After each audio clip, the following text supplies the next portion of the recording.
नमस्कार, बुलेटिन में आपका स्वागत है और आपके साथ मैं दीपेश बरगले। सबसे पहले बात सबसे बड़े इंसाफ की, निर्भया के इंसाफ की। आखिरकार निर्भया को इंसाफ मिल चुका है। सुबह 5:30 बजे चारों गुनहगारों को फांसी दे दी गई कि आखिरी वक्त तक दोषियों को बचाने की कोशिश चलती रही।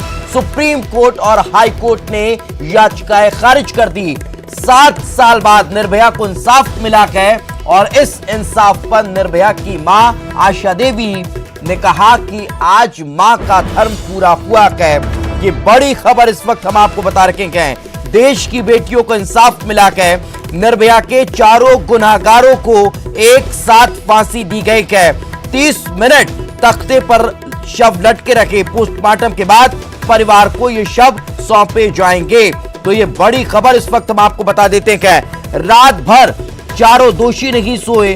फांसी से पहले आखिरी इच्छा अब उन्होंने बताई, ये भी जानकारी निकलकर सामने आ रही है। लेकिन सबसे महत्वपूर्ण बात कि इन गुनहगारों को बचाने के लिए आखिरी वक्त तक, अंतिम सांस तक लड़ाई चलती रही। और ये आज देखने को मिला कि पूरी रात कोर्ट भी चलता रहा और रात 2 बजे फिर से कोर्ट में सुनवाई शुरू हुई और रात तकरीबन 3:30 बजे इन गुनहगारों की याचिका को खारिज कर दिया गया। साल 2012 में राजधानी दिल्ली में हुए निर्भया गैंगरेप कांड में आज करीब 7.25 साल के बाद इंसाफ हुआ है। तिहाड़ जेल के फांसी घर में शुक्रवार सुबह ठीक 5:30 बजे निर्भया के चारों दोषियों को फांसी के फंदे पर लटका दिया गया। निर्भया के चारों दोषियों विनय, अक्षय, मुकेश और पवन गुप्ता को एक साथ फांसी के फंदे पर लटकाया गया और अब इनके शवों को पोस्टमार्टम के लिए ले जाया जाएगा।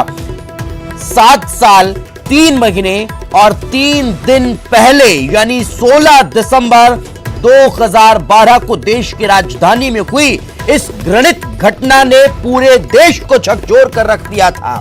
सड़कों पर युवाओं का सैलाब इंसाफ मांगने के लिए निकल पड़ा था और आज जाकर उसका नतीजा निकलकर सामने आया है। निर्भया की मां आशा देवी लंबे समय तक इंसाफ के लिए लड़ाई लड़ती रही। आज जब दोषियों को फांसी दी गई तो उन्होंने ऐलान किया कि 20 मार्च को वह निर्भया दिवस के रूप में इस दिन को मनाएगी। आशा देवी का कहना है कि वह अब देश की दूसरी बेटियों के लिए लड़ाई लड़ेंगी। उनकी लड़ाई खत्म नहीं हुई, लेकिन उनकी लड़ाई अब कहीं ना कहीं इस स्थान से और अच्छे से शुरू होती है, एक उम्मीद के साथ कि न्याय व्यवस्था हमेशा सत्य के साथ।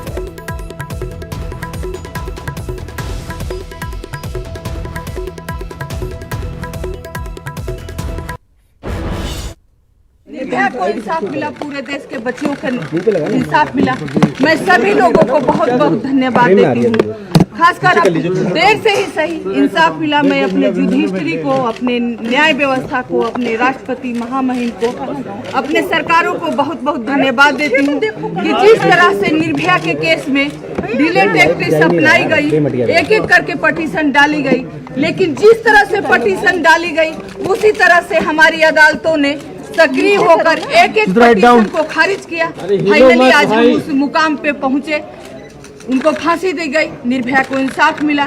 जिस तरह से 2012 में घटना हुई थी निर्भया के साथ, लोग शर्मसार हुए थे, हमारा देश शर्मसार हुआ था, लेकिन फाइनली देर से ही सही, लेकिन आज हमारी जुडिशरी ने इन चारों को फांसी देकर साबित किया कि नहीं, अगर महिलाओं के साथ, बच्चियों के साथ अगर ऐसा घिनौना अपराध होगा तो बच्चियों को इंसाफ मिलेगा।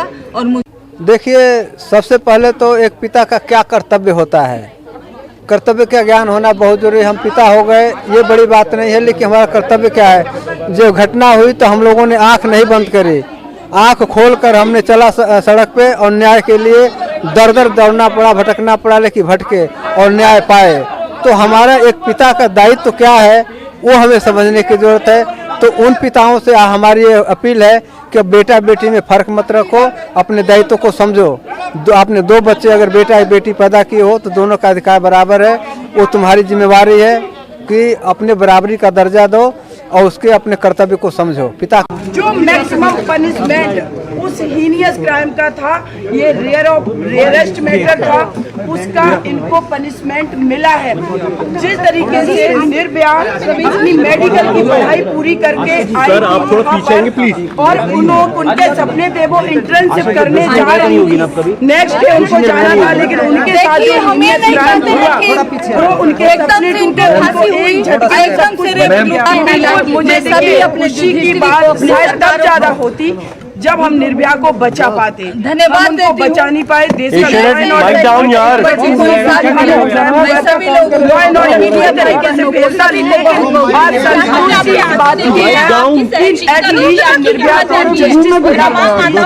निर्भया।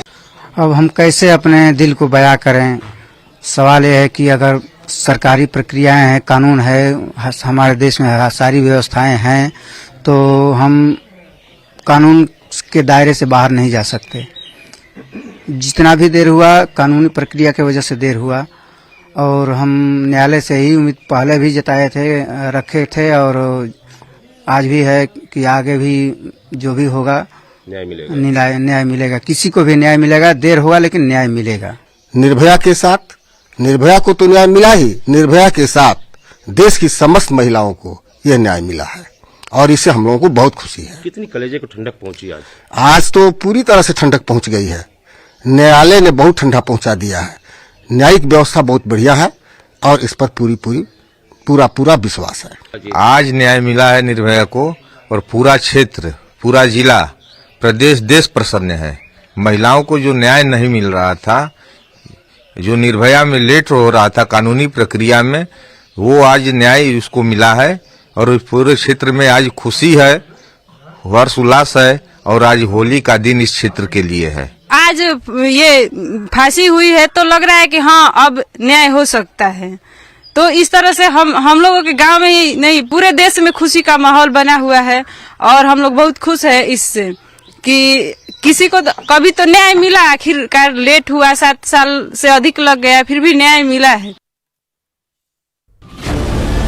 फ्लोर टेस्ट में ये सरकार पराजित होगी। कमलनाथ जी नंबर गिराएंगे, कमलनाथ जी की सरकार की विक्ट्री होगी।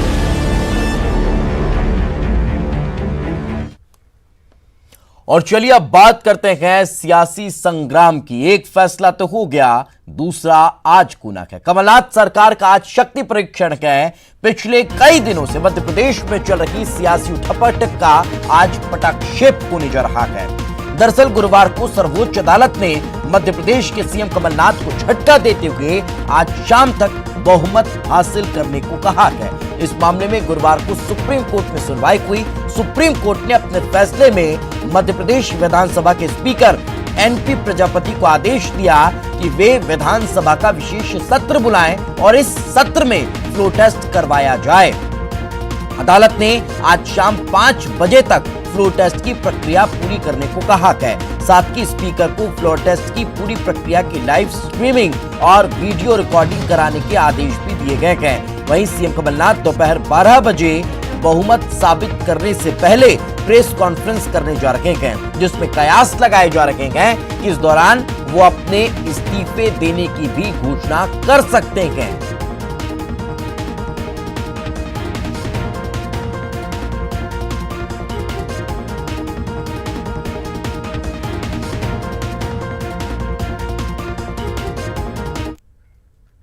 मध्य प्रदेश विधानसभा के स्पीकर एनपी प्रजापति ने कांग्रेस के 16 बागी विधायकों के इस्तीफे मंजूर कर लिए हैं। फिलहाल ये सभी विधायक बेंगलुरु में हैं। गुरुवार को सुप्रीम कोर्ट ने स्पीकर से कांग्रेस के बागी विधायकों के इस्तीफे मंजूर नहीं करने को लेकर सवाल किया था। स्पीकर एनपी प्रजापति ने कहा कि जिन 16 विधायकों ने 10 मार्च को इस्तीफा दिया था, उनका इस्तीफा मंजूर कर लिया गया है। आपको बता दें कि सुप्रीम कोर्ट ने मध्य प्रदेश विधानसभा के स्पीकर एनपी प्रजापति को फ्लो टेस्ट के लिए आज विधानसभा का विशेष सत्र बुलाने का निर्देश दिया है। कोर्ट ने फ्लो टेस्ट की प्रक्रिया शाम 5 बजे तक पूरी करने को कहा है। सुप्रीम कोर्ट के आदेश पर स्पीकर प्रजापति ने कहा कि विधायिका न्यायालय के निर्देशों का पालन कर रही है। दोनों की संवैधानिक संस्थाएं हैं, संविधान मौन है।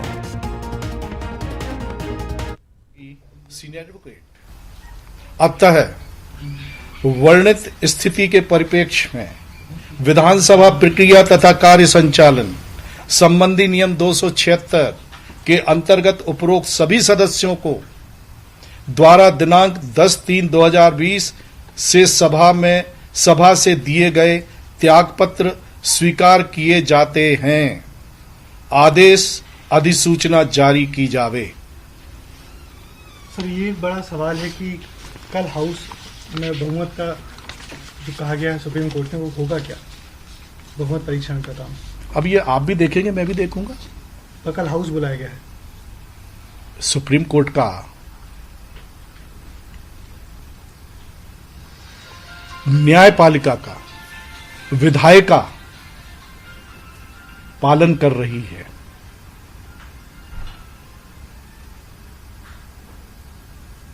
दोनों संवैधानिक हैं, पालन कर रही है। न्यायपालिका ने विधायिका को कहा है, तो विधायिका फॉलो कर रही है। संविधान मौन है। सर, तो आपको आपका कहना है कि न्यायपालिका विधायिका के कामों में इंटरफेयर कर रही? ये अभी मैं इन क्या बोलना चाहिए, इन वस्तु स्थितियों में नहीं जाना चाहता। सर, मगर जिन 16 MLAs की जो बात बार-बार उठी और आप सबको उम्मीद, अब जिनने मेरे खिलाफ ही रिट पिटीशन लगा दी, मेरे को पार्टी बना दिया, अब कैसे दस्तखत थे, क्या थे, मैंने उनका उदाहरण आपको दिया।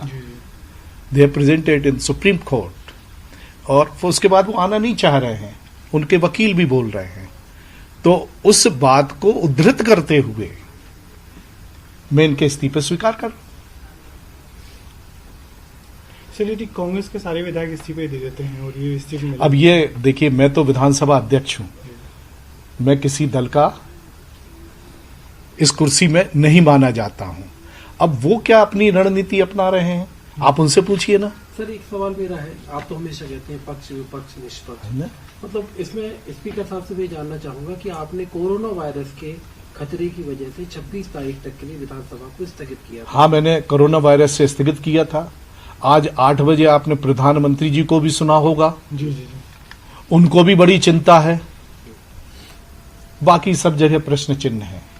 सर, एक मेरा छोटा सा सवाल था कि क्या बीजेपी के सदस्यों ने भी इस्तीफे दिए हैं? क्या कुछ बीजेपी आपके सामने लंबे से उनके? ये देखिए, मैं हमेशा बोलते आया हूं, जब मैं करूंगा परोस दूंगा। संविधान मौन है, इस इतिहास है। बस अर्थ निकालिए। वहीं विधानसभा सचिवालय की ओर से बीती देर रात को विधानसभा की कार्यसूची जारी की गई, जिसमें सुप्रीम कोर्ट के आदेश पर दोपहर 2 बजे विश्वास प्रस्ताव पर मत विभाजन करने का समय निर्धारित किया गया। वहीं विधानसभा की ओर से कार्यसूची जारी करने को लेकर बीजेपी की ओर से लगातार सवाल उठाए जा रहे थे। पूर्व सीएम शिवराज सिंह चौहान ने भी बयान देकर सवाल उठाए, तो वहीं गोपाल भार्गव बाकायदा देर रात विधानसभा पहुंचे और सचिव और अध्यक्ष के कमरे में जाकर उनकी टेबल पर अपना पत्र और उच्चतम न्यायालय के आदेश की प्रति छोड़कर आ गए हैं।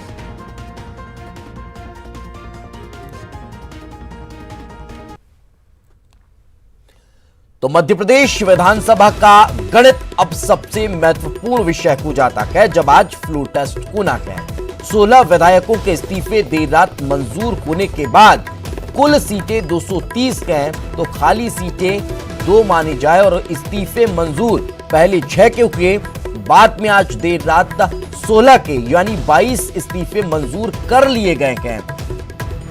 तो 228 में से अब सीटें 22 माइनस कर दी जाती है, तो सदन की कुल संख्या 206 हो जाती है। यानी बहुमत के लिए जरूरी आंकड़ा जो है वो 104 रहता है। इसमें कांग्रेस की जो संख्या है वो 92 है, बीजेपी 107 पर है। नारायण त्रिपाठी का भी कुछ क्लियर नहीं है, क्योंकि उन्होंने बीजेपी छोड़ी नहीं है, कांग्रेस के साथ गए नहीं है, मगर सत्र की जब शुरुआत हुई थी तब वो सदन में नहीं थे। बीएसपी 2 पर है, एसपी 1 और निर्दलीय 4 है। अगर वर्तमान स्थिति के अनुसार एसपी, बीएसपी और निर्दलियों को मिला भी लिया जाए कांग्रेस के साथ, यानी कांग्रेस प्लस अदर्स को जोड़ा जाए तो 99 की संख्या वर्तमान परिस्थिति में कांग्रेस की होती है और बहुमत का आंकड़ा 104 है, तो भी बीजेपी 107 के हिसाब से अभी के आंकड़ों में आगे नजर आ रही है।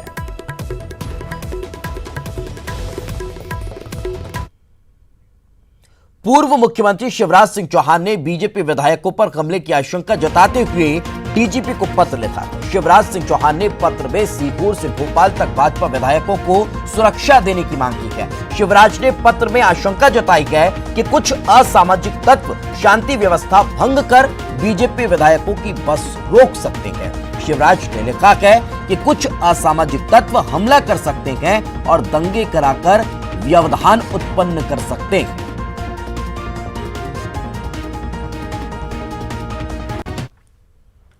बीजेपी ने अपने विधायकों को जारी व्हिप कर दिया है और बीजेपी विधायक दल के सचेतक नरोत्तम मिश्रा के नाम से यह व्हिप जारी किया गया है। विधायकों को आज अनिवार्य तौर पर सदन में रहने के लिए कहा गया है। विश्वास मत के विरोध में वोट करने के लिए भी कहा गया। जहां बीजेपी ने व्हिप जारी किया गया, वहीं कांग्रेस की तरफ से भी अपने विधायकों के लिए व्हिप जारी किया गया है, जिसमें आज सदन में उपस्थित रहने के लिए कहा गया है। साथ ही बहुमत के प्रस्ताव पर वोट करने के लिए भी कहा गया।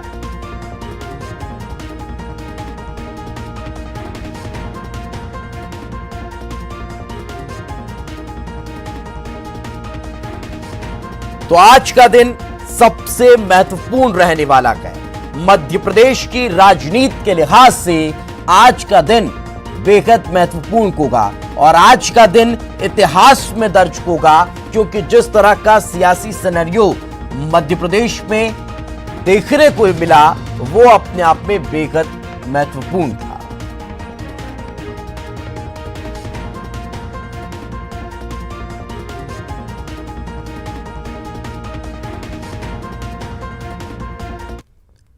तो अभी तक आपने कल हुए सिनेरियो को देखा और आज क्या होने वाला है, इसको लेकर हमारी सहयोगी पूजा माथुर हमारे साथ जुड़ेंगी, उनसे बातचीत करेंगे। लेकिन उससे पहले वक्त एक छोटे से ब्रेक का है। तो ब्रेक के बाद आपका स्वागत है। और जैसा कि ब्रेक पर जाने के पहले मैंने आपको बताया था कि परिस्थितियों को आपने समझ लिया। कल जिस तरह का पूरा पॉलिटिकल सिनेरियो हुआ, कोर्ट की वर्डिक्ट जिस तरह के निकलकर सामने आई, उसके बाद फ्लो टेस्ट को लेकर देर रात तक अधिसूचना न जारी होने को लेकर छटपटाहट नजर आई, फिर अधिसूचना जारी हुई, विधायकों के इस्तीफे स्वीकार हुए, वो तमाम चीजें कल के बारे में मैंने आपको बताई। लेकिन अब आज क्या होना है उसको लेकर हमारी सहयोगी पूजा हमारे साथ जुड़ चुकी है। पूजा, किस तरह से इस आज का नया सूर्योदय देखा जा रहा है मध्य प्रदेश की राजनीति के लिहाज से? युतिपेश, जैसा आप जिक्र कर रहे थे कि सियासत का सिनेरियो आज बेहद खास है, बहुत महत्वपूर्ण है। यकीनन ये बेहद महत्वपूर्ण है क्योंकि कोर्ट के फैसले पर ही सबकी नज़र टिकी हुई थी। दोनों दलों की अपनी दलीलें देने के बाद दोनों का ही ये मानना था कि कोर्ट का जो डिसीजन होगा वही फाइनल डिसीजन होगा और दोनों के लिए मान्य होगा। और जब कोर्ट ने फैसला सुना दिया है तो कहीं ना कहीं कोर्ट के फैसले की झलक सीधे राजभवन से जुड़ी हुई नजर आई कि जिस तरीके के पहले राज्यपाल ने जिस तरीके के निर्देश दिए थे फ्लोर टेस्ट को कराने के लिए कि वीडियोग्राफी भी होनी चाहिए और हाथ उठा करके वोटिंग होनी चाहिए, ये तमाम जो फैसले कोर्ट के निकल के आए हैं कुछ इसी तरीके के आए हैं और आज इसी बात को लेकर के फ्लोर टेस्ट भी होना है। जिस तरीके से पिछले कुछ दिनों से उथल पुथल मची हुई थी पूरी राजनीति में और ये माना जा रहा था कि फ्लोर टेस्ट को लेकर के क्या कुछ फैसला निकल के आएगा, क्योंकि कहीं ना कहीं फ्लोर टेस्ट पर कांग्रेस का कहना था कि जब तक उन 16 विधायकों की वापसी नहीं होती तब तक वो फ्लोर टेस्ट के लिए हामी नहीं भरते हैं। लेकिन जब देर रात इन विधायकों के इस्तीफे मंजूर कर लिए गए, कोर्ट का फैसला भी आ चुका है, तो अब ये कार्यसूची भी जारी हो चुकी है देर रात की आज विधानसभा में फ्लोर टेस्ट होना है, जिसको लेकर के दोनों ही दलों के अपने अपने विधायकों के लिए व्हिप भी जारी कर दिए हैं। यकीनन 5 बजे तक हमें रिजल्ट मिल जाएगा, क्या कुछ डिसीजन होता है, जो एमपी की सियासत है वो किसके हक में जाती है, किसका पलड़ा भारी होता है, ये सारे सवालों के जवाब 5 बजे तक क्लियर होते हुए दिखाई देंगे। लेकिन जिस तरीके से आपने आंकड़ों का भी जिक्र किया, इसमें कोई भी दो राय नहीं है कि बीजेपी फिलहाल स्ट्रॉन्ग स्थिति में है और कहीं ना कहीं कॉन्फिडेंस जो कांग्रेस में देखने को मिल रहा था वो लूज होता हुआ भी दिखाई दे रहा है। क्योंकि अगर हम बात करें, कल विधायक दल की बैठक भी हुई थी और रात भर जो एक्सरसाइज चलती रही, उस एक्सरसाइज में कहीं ऐसा तो नहीं कि कांग्रेस बीजेपी से आगे निकलने की कोशिश जरूर कर रही थी और निकलती दिखाई दे आज फ्लोर टेस्ट के दौरान? इस तरह की स्थिति तो आज रात भर में परिवर्तित नहीं हो गई। देखिए, कयास बहुत लगाए जा रहे हैं और इसीलिए मैंने आपको पहले ही कहा कि 5 बजे तक की स्थिति क्या कुछ होने वाली है वो पूरी तरह से क्लियर हो जाएगी। यकीनन अभी जो 12 बजे का आज का समय है वो सीएम का प्रेस कॉन्फ्रेंस का समय है, यानी सदन के पहले सीएम प्रेस कॉन्फ्रेंस कर रहे हैं तो यकीनन किसी बात को लेकर के कर रहे हैं और क्या कुछ बात निकल करके सामने आती है ये तो प्रेस कॉन्फ्रेंस के दौरान ही पता चलेगा। और जिस तरीके से आप कॉन्फिडेंस की बात कर रहे हैं या संख्या बल की बात कर रहे हैं, एक रात में जिस तरीके से अभी आपने आंकड़ों का जिक्र किया था तो बताया भी था कि अगर ये जो निर्दलीय बसपा वाले सारे हैं उनको भी मिला दिया जाए तो कांग्रेस की संख्या 99 पे पहुंचती है और अगर बीजेपी की अभी स्थिति देखें तो वो 107 पर है।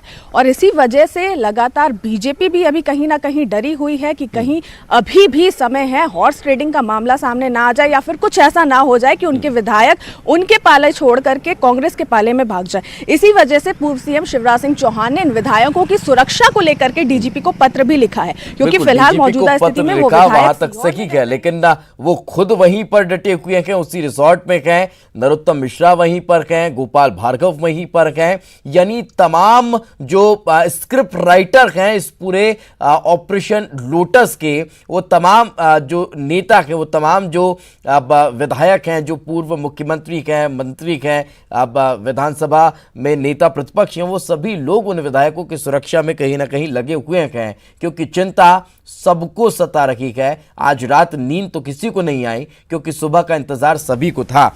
बने रहिए, आगे भी आपसे चर्चा करेंगे क्योंकि महत्वपूर्ण और कई ऐसे बिंदु हैं जिन पर विचार विमर्श जो चला है उस पर हम आपसे जानकारी चाहेंगे। वक्त एक छोटे से ब्रेक का है, जल्द लौटते हैं।